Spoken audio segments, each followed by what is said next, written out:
Hello, and welcome to another edition of The Gist. I'm your host, Chris Petrano, here every week to break down everything happening in pop culture.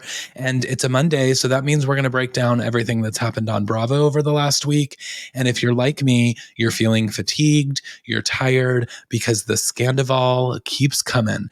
And guys, last week when we talked about the Scandoval or the Tom, Ariana, and Raquel issue, I thought that we had seen everything we were going to see. I mean, of course, we know cameras are back up. I had predicted that the cast was going to be having to go down into kind of lockdown because, the producers don't want that story being told ahead of those episodes airing.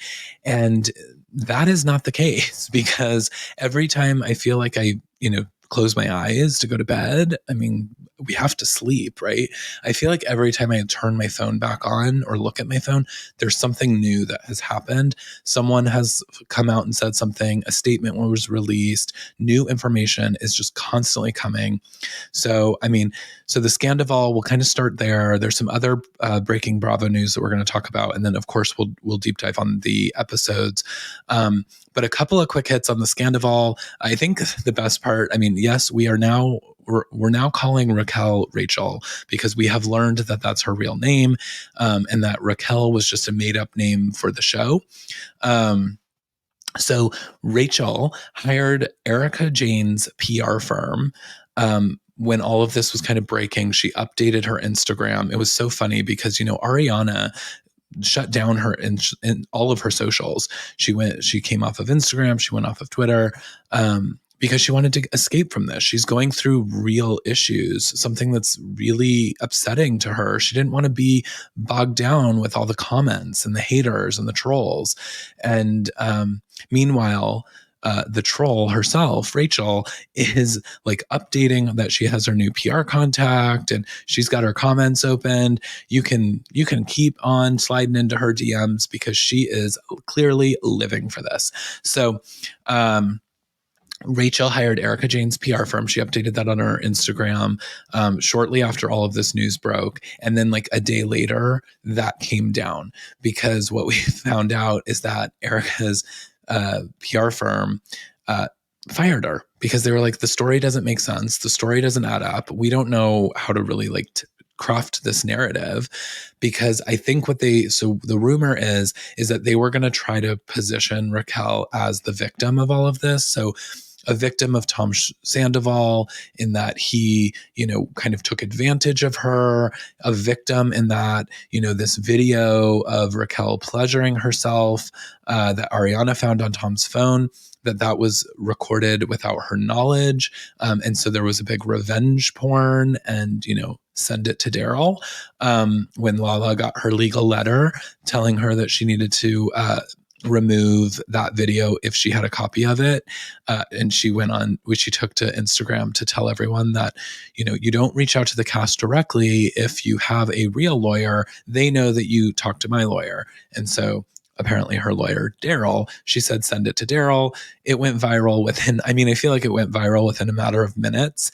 And within a day or two, Lala was already sporting a send it to Daryl hoodie. So Lala knows how to capitalize on all of this. So good for her, girl. But yeah, so Rachel's narrative was going to be that she was the victim and that, she was just this innocent kind of bystander that was, falling in love with someone who was essentially taking advantage of her, and the revenge porn of it all. And then, of course, we had heard the news that when Sheena found out while Rachel and Sheena were in New York, that she had punched her, or that she had slammed her phone against the wall and attacked her in some kind of way. So we don't know exactly what happened. And obviously there were no cameras there for this, so we don't have any kind of proof of what had happened. But we do know that Rachel filed a restraining order against Sheena over this last week, claiming that she was physically assaulted. And then Sheena's lawyer released a statement saying that this was all fabricated, that none of this actually happened, and that, Sheena and the rest of her castmates are looking forward to kind of days where we don't have to talk about Rachel anymore and getting beyond this incident. So nothing, we don't really know what is true. And then, of course, Rachel submitted some photos to the press of her with a black eye and a scratch over her eye. And essentially was like they were trying to say that this was the proof of the assault from Sheena. And then the cast has said that she had those bruises ahead of their trip to New York, and then their photos showed up online of her with these like this dark circle under her eye ahead of the New York trip. So that seems to be debunked. It's probably why this PR firm fired her, because again, they couldn't confirm any of the things that she's trying to sell. And so it's not looking good. But we do know also that the Vanderpump cameras are back up, and that we actually heard that they had to stop filming some of the Beverly Hills. They had an event. I think it was the night after all of this news broke, or that they found out. They had an event at Dorit's house that the Beverly Hills cameramen were supposed to be filming, and they had to postpone that event because they needed all those cameramen for the Vanderpump stuff. So that's a little bit of the behind the scenes tea. But yeah, they put cameras back up. We know that Ariana is filmed with the girls. We know that there's been a Tom Sandoval and Ariana conversation that has been filmed at their house.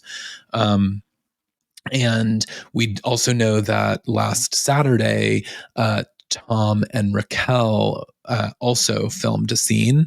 And the reason we know about that scene, though we don't know exactly what happened, we know that Tom was unhappy with the narrative that was coming out of that scene, and he didn't like the way that he was being portrayed. And so he asked the producers if they could reshoot it so that he could get his story straight, or get a different story out there. And so they said no, of course, because this is reality TV and they also have a job to do. And so he's then threatened to stop filming.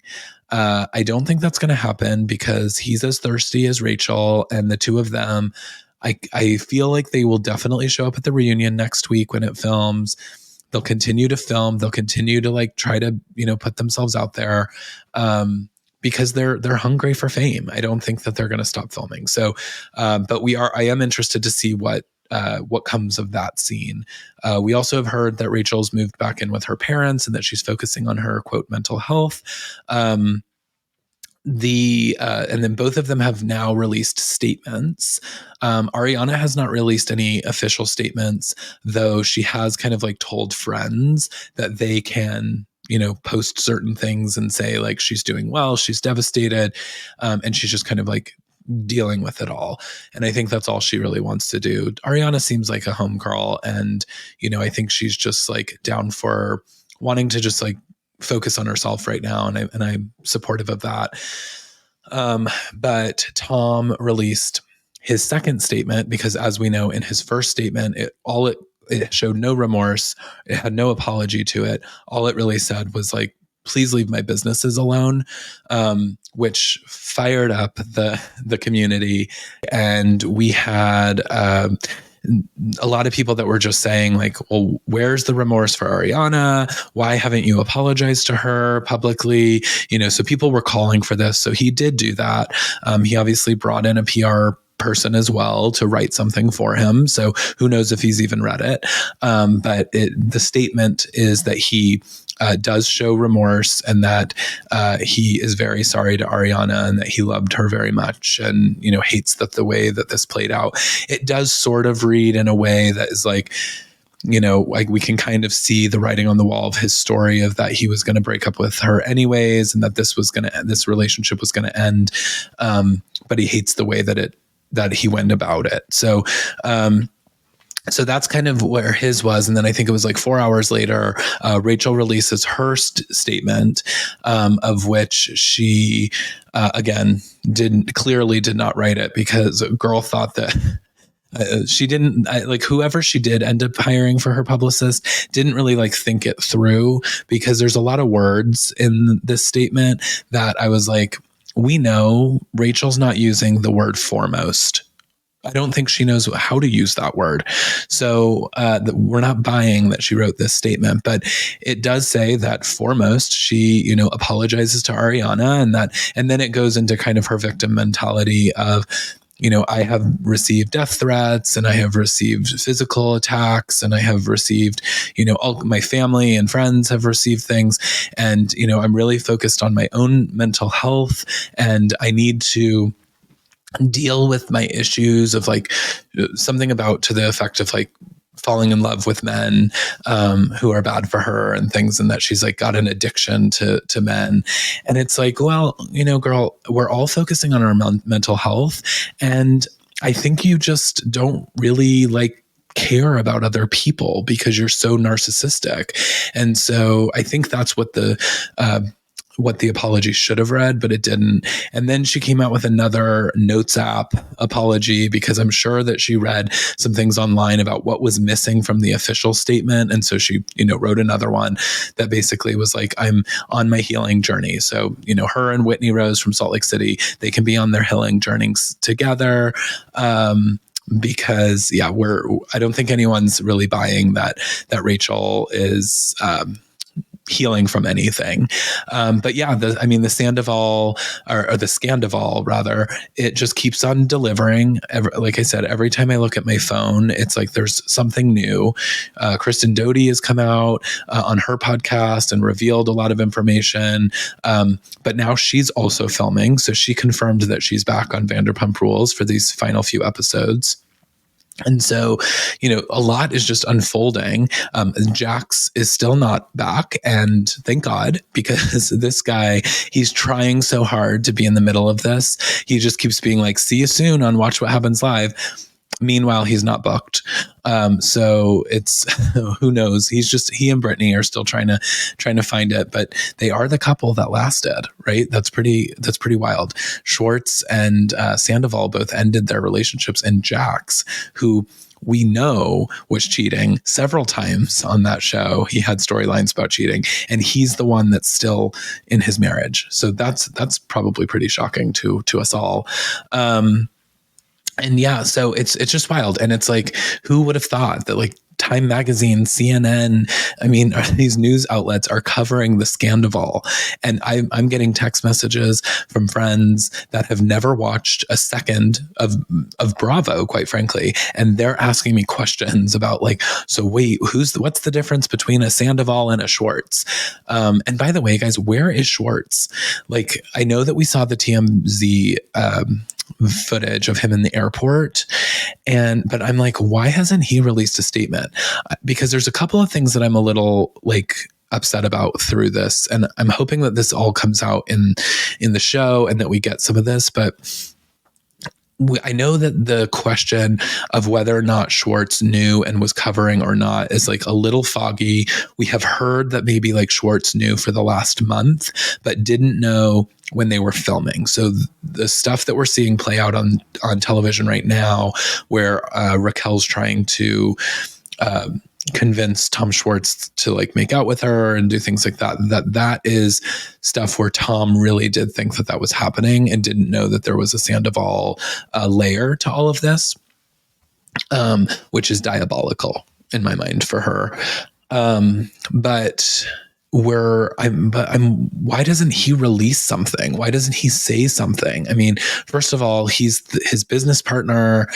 And maybe that's the reason why, but like, I want to know what his thoughts are, but he always just like plays this like middle of the fence guy. And like, this is his time to step out of the Sandoval shadow and say like, this guy was a garbage person and he did something horrible to a friend. And I felt like I was like I was his pawn and his cover, and I look horrible as a result of this, but he's not saying anything. And so we did see him at the airport. TMZ caught up with him, and he basically was just kind of like, yeah, Tom's going through it, and I'm hoping everything is okay for Ariana, and I'm rooting for her, and I hope that she like lives her life now, and but he never really said anything in that interview.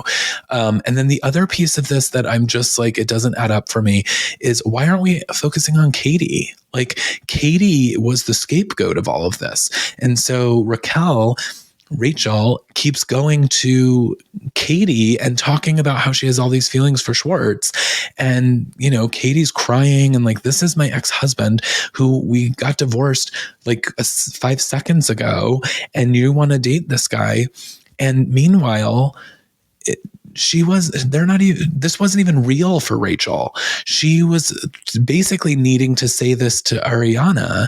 And I don't know. I feel really bad for Katie because I feel like she was kind of like a Schwartz, like sort of a pawn in all of this game, that like they took the fall in a really horrible way and had to go through a lot of like horrible conversations and thoughts and feelings about what was potentially happening with the Rachel of it all. And so that, and then one other note on this is that something that dawned on me is that I always thought that it was weird last season when James was proposing to Rachel and Tom Sandoval paid like $25,000 for their engagement. And I was like, why is he paying so much for James to propose to Rachel? So I think like, even though they're saying that this was about a 6 to 7 month affair, I think that there were feelings or there was something going on before that, because you don't pay that kind of money for somebody that you don't care about. But anyways, we got to move on from the Scandoval. But as I said, things keep coming out. Cameras are up, cameras are rolling. And we'll just talk briefly about the episode this week of Vanderpump, and then that'll kind of kick off our recaps. But I don't know if I can watch the rest of the season because it's so strange to be them trying to sell us this Rachel and Tom Schwartz thing. Like, because we all know what's happening. I do think that the editors are working on kind of recutting some of the scenes, because we had, what's her name? Kristen Kelly, who was like, you know, people give Rachel this benefit of the doubt because she's like a baby, but that's an insult to babies. And so she like had her, you know, she had her like little dig, and I feel like that wasn't in the episode originally, but I think editors are like, okay, let's pull in stuff to like really start to build the story about how horrible these two people are, so that when it all breaks, it like feels like it was a natural story. Because she, you know, I do think that, yeah, they're bringing in certain comments, because there was also, Ariana says when they're talking about, when Raquel says to Katie, you know, I want to make out with Schwartz or whatever. And Ariana says, is this the first time I'm going to be mad at Raquel? I mean, that's the quote. And I was like, okay, that got brought in because now we're starting to see Ariana, because obviously we know that Ariana hates this person now. And then James's mom, when she's having lunch with James and his new girlfriend, and she says something about like, to the girlfriend, like, well, you didn't have a family member drive you to SUR to meet a DJ and become famous. And again, so we're starting to craft this narrative of like who this person really was this whole time. And I think that that's really, I might be interested enough if they keep doing that and keep editing these episodes together that way. Obviously, you know, Rachel with Oliver, who we later learned was married, but it was such a weird thing because Lala was like flirting with Oliver and was like, I have had a crush on Oliver forever. And then all of a sudden they're having this weird conversation at the bar where Rachel's like, oh, but Lala, if you're interested, I don't want to go after him. And Lala's like, well, you weren't interested in him until I was. And like, I'm not going to like compete. So if you want to be with him, be with him. And then they're like kissing on the dance floor. And of course that worked out in Lala's favor because Oliver turned out to be married. So that was actually a good thing for Lala that she took a step back. And then what else we had? Oh, I felt like also at the table where Katie's mom was like kind of going at Rachel and like being like, this is a divorce. This is somebody that just divorced, got a divorce, and you're like going after her ex-husband, and you're sitting at a table pretending to be friends. And I was like proud of Katie's mom for kind of stepping in and schooling her over that. And And then there was some weird stuff going on with the Schwartz and Sandy's business. Lisa and Ken have this meeting of like, are they trying to get the Toms out of their own business? Because twice now they've kind of presented them this opportunity of like, veiled in a way of, we're giving you guys your money back. If you need it to survive or to open your new restaurant. And that way, later you can come back into our business. And I was wondering if Lisa knew something was going to happen and if this was going to like cause a ripple effect, or if there was going to be some sort of fallout, and if they were like, we got to get these guys out of our business, because that's what it was feeling like to me. It was not feeling like they were sincerely trying to help the Toms. It was feeling like there was a reason that they wanted to get them out of Tom Tom. And then I guess really the only other thing was Ariana's dog passing away was really, really sad. And we had to watch her like say goodbye to her, which she kept calling her best friend. And it was just this like heartbreaking scene to watch. And again, it was like, I felt like, okay, she kept talking about how she was going to say goodbye to her best friend. And I was like, this is Tom Sandoval. And like, this is what you have to imagine is like happening right now, is she's having these same kind of emotions of this person that was like there for her. And it was kind of a weird way of having that play out on television in front of us, was through the dog passing. And obviously that in itself was very sad and was sad to see that. But yeah, and I think that's really all on Vanderpump. Oh, and then Lisa was on Watch What Happens Live on Wednesday following the episode. And I couldn't tell, was she drunk? She was like on one. She was saying some wild things. She just had like, even the way that her body was just sort of like draped in the chair. I was like, I think she might have been on something. I'm hoping it was just, Vanderpump Rosé, but yeah. So if you haven't seen that, you should check that out. Quickly going through Housewives, we had the first episode of our Miami reunion, which starts off with Lisa saying, we're like Charlie's Angels, and Andy, you're like, what's his name?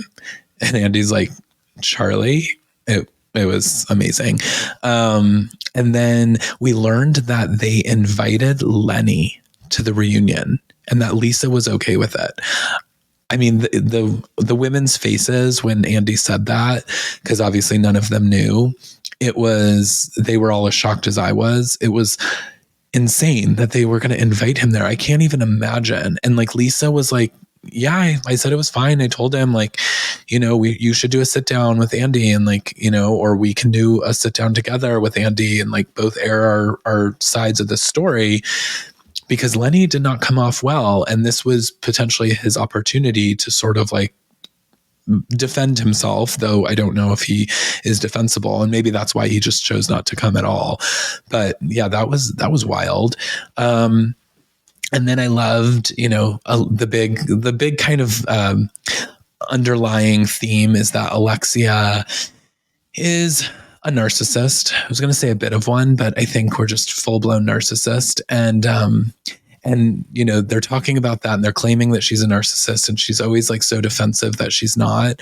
And then what was so funny is, as Andy's like, Gertie's, stand up and let's see this like dress that was like all made of chains, and she was basically naked underneath. And so he was like, let me see it. And then he has Julia stand up because she's got this like genie in a bottle kind of look going on. And he's like, you look like a, Greek goddess, and like, stand up, let me see. And then he's like, okay, Alexia, how are you? And she's like, oh, I will also stand up and show you the back of my dress. And all the women, you can just see, they're like, okay, he didn't ask you to stand up. You're wearing, Dillard's dress. There's nothing special about yours. Like, there's no reason for you to stand up. But you could see that she was like, I need my moment to show off my dress too. So she had that. And then, and then Nicole, Dr. Nicole, I think is one of the most beautiful women that has ever been on Housewives. But I was so sad because it was clear that she had had way too much filler in her cheek. Like her cheeks looked like they were about to explode. And every time they cut to her, I was just sad because she was so beautiful. And it always makes me really sad when I see these really, really pretty women who end up going like too far.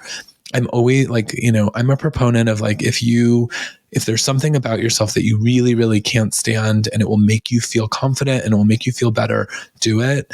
But, sometimes these women just go too far. And I think that she has done that. But yeah, I think that, we just kind of got started into that Miami reunion. It's, it is seemingly going to be a little dark. And, I know that we're already picking up cameras very soon. I think within a month, Miami has been renewed and they're going to start filming again. And I think we're getting all the ladies back. So I'm hoping that we can find some resolution and peace, because some of these women are just unwilling to be together. And really Alexia is the cause of all of that. And so I'm hoping that Alexia like gets a bit of a wake up call. Maybe the fans and online reactions will like bring her around before the next season films. But that's the first. We've got more installments to come. Then we had Jersey this week. I'm just obsessed with these new ladies, Rachel and her grandmother. It was, I loved her with her hair. Like she needs to get her hearing aid. And I thought like she's great TV. And what I'm loving about Jersey too this season is that it feels like we're getting a lot of family scenes.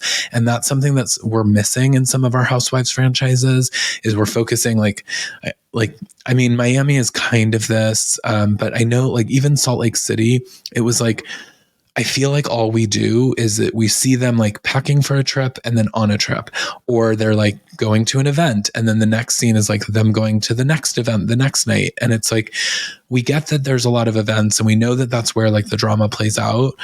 But sometimes we also need to like humanize these women, and we need to see more of like what's actually happening. Like Beverly Hills always does that, where it's just like they're having a brunch and then the next day they're going to dinner, and it's like they're always doing like a group event, and we miss some of these like moments of like their family time and getting to know them as real humans. And so I'm really liking that we're doing that on Jersey again. And then, we see Melissa and Antonia while they're doing their driving. Antonia's learning to drive. She's 16. And she can't pull into the Starbucks drive-through. So Melissa has to, but in order to order her drink, I guess she has to use a fake alias, because she's so famous apparently in Jersey that if she says the name Melissa, they know who she is. So she's uses Julia as her alias when she's ordering coffee.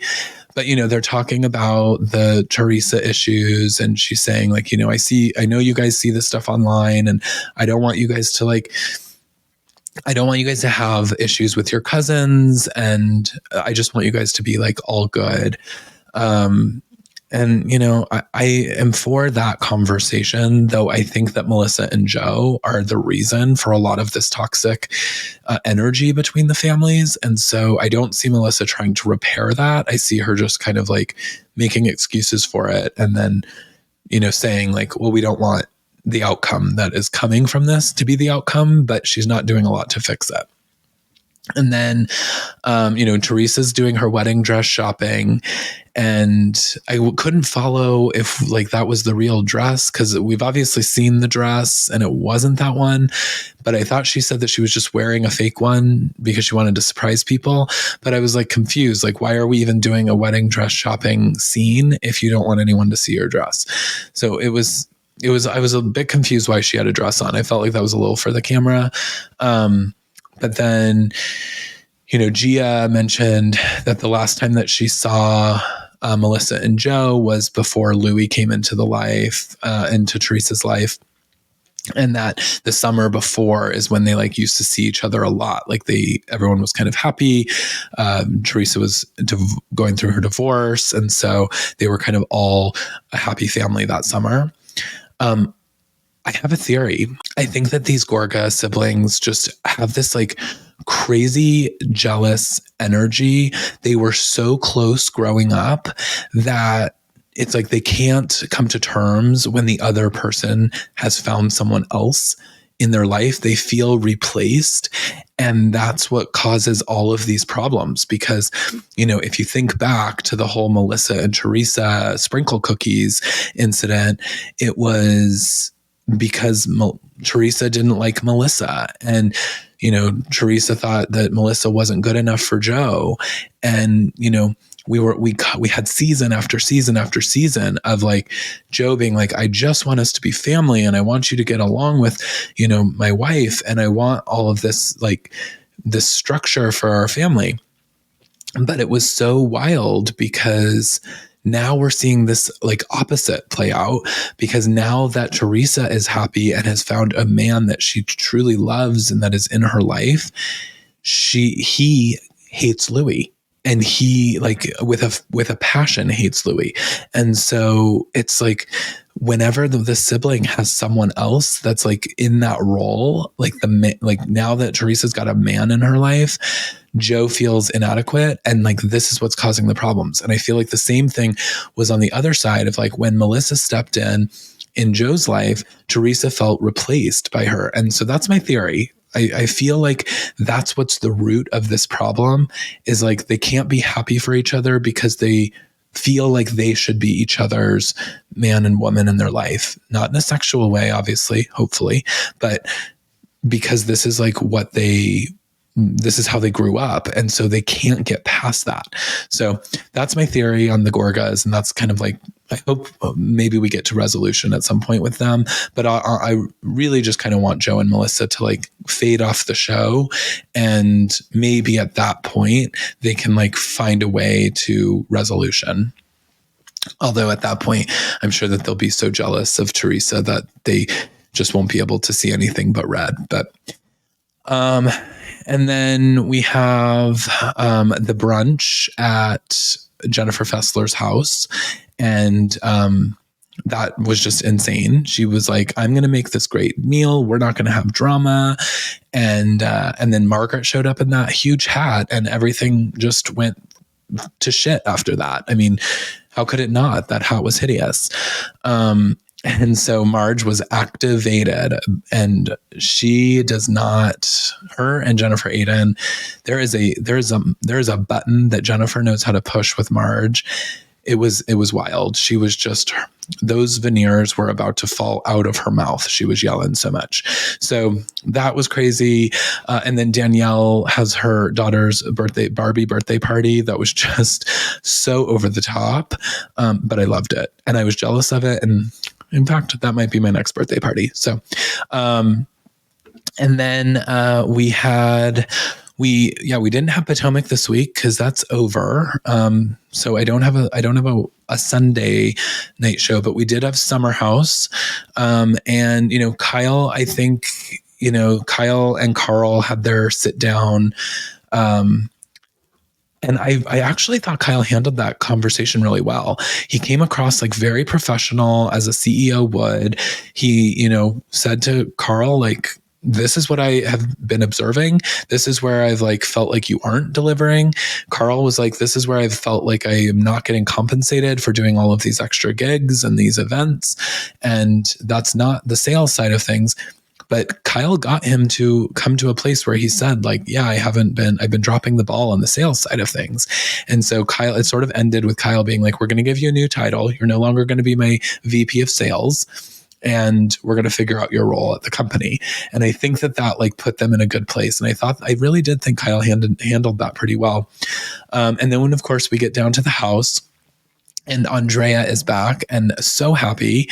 The house was so happy. It was like a breath of fresh. Everyone was like jumping up and down, screaming that he was there. And I felt very happy to see him back as well. I don't know why we don't have more of Andrea. He's such a fan favorite. And even like they're filming Winter House right now in Colorado. And it's like, why isn't Andrea on that cast? Like, why do we keep not giving the fans what we want to see, which is more of Andrea. And quite frankly, Andrea in underwear is something that like needs to be discovered. And so we need more of that on our televisions. So it was great to see him back. His Italian dinner went a lot better-ish. This time around, nobody got a glass thrown at them. No wine flew. And then I thought that two other kind of notes on Summer House, Carl and Lindsay, I just don't know if they should be on the show. Like them, hanging out in their bedroom the whole episode is just like, it's not that entertaining. And like, I get it. I understand it. Carl is sober and he doesn't want to be around like the drunken antics, but that is also what the show is. And so I don't really know if they have enough to bring to the show anymore. And so I think that, like, if you're going to spend all your time away from the cast and you don't really want to be around that stuff, then like this might be your time. So there's that. We got, and then they started playing the game at the end of the show. And Danielle said that she has trust issues with Amanda, or that she doesn't trust Amanda. Amanda had a complete mental breakdown. And I think that she was breaking down because of the news about her issues with potentially getting pregnant and some of the like fears that she was having that she was just talking about right before they started playing this game. So I think she had a lot on her mind and a lot of emotions.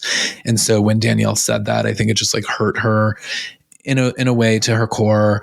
And then Kyle just unleashed on Lindsay and Carl. Like, I mean, really on Lindsay, he was saying all these horrible things. Carl was sitting there. Danielle gets pissed off that Carl's not defending his girlfriend. And I think we are about to go into whatever's going to happen between Lindsay and Danielle.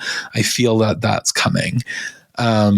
So that was Summer House. We got a to be continued. So we know that fight's about to continue. So maybe Carl does do something. Maybe we're getting there.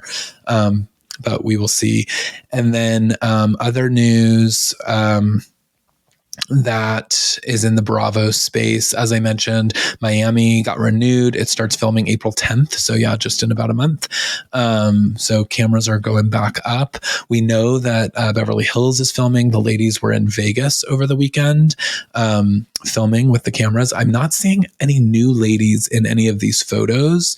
And I don't know if that's intentional, like if they're having certain women step to the side so that no rumors come out as to like who might actually be joining the cast. But even in some of the like candids that people are getting of like, the boots on the ground bystanders that are seeing them, I'm not seeing any new ladies. So I am a little wondering. I'm very curious if we have any women. Also, no word on whether or not Kathy Hilton is filming. It doesn't seem that she is. She had her birthday party over the weekend, and she was filming. There were cameras up at that, so people started speculating that it was for Beverly Hills, but it's actually for Paris's docuseries or reality series, Paris in Love. So they were filming that. So she may be done with Beverly Hills, but we'll see.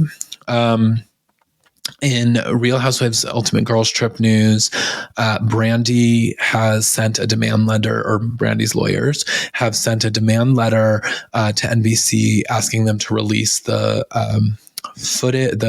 footage and audio of the alleged sexual harassment against Caroline Manzo that has, caused waves in the news media.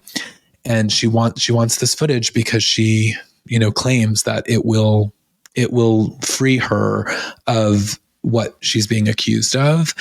And the interesting thing here is that I think we all assumed that this was true information because one would think it would be if you knew Brandy and, you saw her on season 2, she was definitely like very sexually open with the women and trying to kiss them and kissing some of them. And, there was a lot going on, touching them in a way that they were okay with. So it felt like this story like was going in, not in the way in Caroline's defense, but the interesting thing is that all of the cast members are still following Brandy on all of her socials.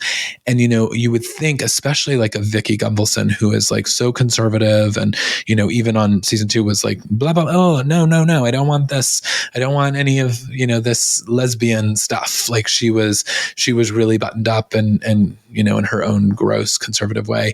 And so you would even think that like if this happened to Caroline and Vicky was a witness to it, she would be supportive of Caroline. And so I would have thought that she would not be following Brandy and that she would not be still supporting Brandy, but she seems to be.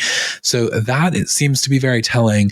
So we'll see what plays out, but Brandy is demanding that this footage and audio be released. I don't think publicly, I think just to her legal team so that they can, have these conversations with Bravo, because there's a chance that Brandy won't work on Bravo again, which would be pretty horrible for her. And then Married to Medicine news, casting news, Contessa and Anita are both out. Anila are both out. Fine with that. I felt like they were no longer delivering anyways. But in order to make room, Bravo let them go because we've got Phaedra Parks back on our screens. Phaedra, of course, from Atlanta, where Married to Medicine films, and she's also dating a doctor now, so it's perfect. So now she is going to be joining the cast of Married to Medicine. So this feels right. We've got Phaedra back on our screens. All is right in the world. Of course, the reason that this took so long, Candy had given a ultimatum to Bravo that she would leave the show if they brought Phaedra back to Atlanta. And so this feels like the right solution. It's films in Atlanta. She doesn't have to. There was rumors that Phaedra was going to jump to Dubai and live in Dubai part-time just so that she could film it at the Real Housewives of Dubai. That didn't feel right or authentic. And so this does. So super excited about that. And guys, if you aren't watching Married to Medicine, what are you doing? Because if you're a housewife stan, because if you've listened to this episode for the last half hour plus, you are a Housewives fanatic. And I want to urge you to watch Married to Medicine. Someone did this to me like pre-pandemic. I got news from a friend that was like, why aren't you watching that? You love Atlanta, you love Potomac, you love, all of the Housewives franchises. This gives it all. And the women are amazing. Season 1 of Married to Medicine is where you start. There was a couple of seasons that got rocky, but literally almost every season delivers. And the reunions are some of the best reunions that I've ever seen in television. Like, it is so good. So if you're not watching it, definitely catch up before the new season, because we've got Phaedra back and that's super exciting. And then last is, and I don't think I can handle this, guys. I just don't think I can handle it. Another scandal breaking on the Southern Charm cast. It was revealed that Austin and Taylor is, of course, Shep's ex-girlfriend. They broke up at the end of last season, that they have hooked up and that this might be another Scandoval moment. It's not quite the same because even though Austin is, sleeping with his friend's ex, I think we all kind of saw that. Like, there was definitely like some sparks between Taylor and Austin last season. And so I think that like, it's not super surprising. It's also not at the Scandoval level, because what would be at the Scandoval level is if, Craig was the one that this was happening with, or, truly the best friend was having the affair. Like, if all the rumors was that Austin and Taylor hooked up, and then what we actually found out is that it was really Craig and Taylor, and Craig's in his relationship with Paige, and that would be more aligned with the Scandoval. Not saying that should happen, because I don't think my heart can handle it right now. I don't need any more scandal.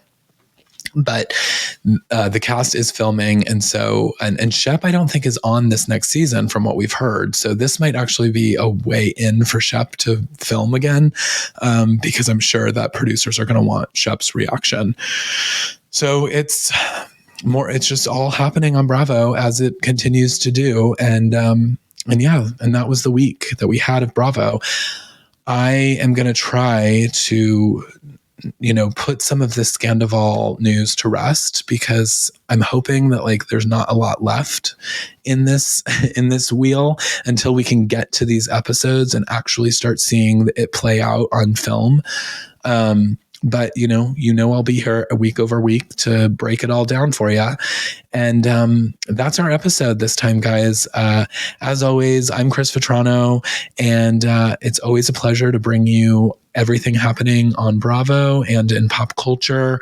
Join us this Thursday for our new episode. I'm going to be breaking down last night's Academy Awards. And I've got a special guest to come and talk all the fashion with me. So be sure to tune into that, rate and subscribe. And don't forget to follow me on all the socials. I'm at CM Vetrano. And until Thursday, it's been Chris Vetrano, and have a great week.